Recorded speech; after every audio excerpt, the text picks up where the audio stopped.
আজকের পৌষ অমাবস্যা, বছরের শেষ অমাবস্যা। আজ আমি শিব ভগবানের চরণে প্রদীপ দান করলাম। ঈশান কোণে ভগবান যেন আমাদের মনের আশা পূর্ণ করে দেয়।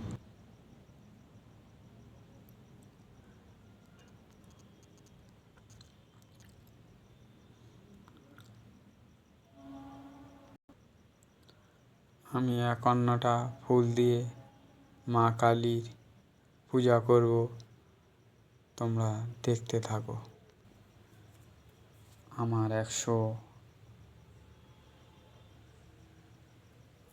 ভাগ পূর্ণ হয়ে গেল, পূরণ হয়ে গেল। আমি 51টা জবা দিয়ে মায়ের মুখটা ঢাকা পড়ে গেছে।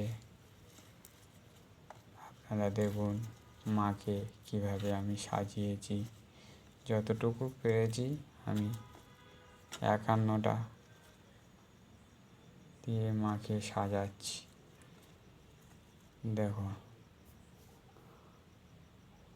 শিবের মাথাটা দেখা যায় না, কত সুন্দর সাজানো হয়েছে। বন্ধুরা, কে কে এমনভাবে সাজাতে পারো আমার কমেন্ট করো।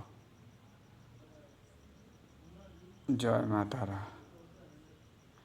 আজ বছরে শেষ অমাবস্যা, তাই মায়ের কাছে প্রার্থনা করি আমাদের সবাই মা সুস্থ রাখুক, মনের আশা পূরণ করুক। জয় মা, বড় মা।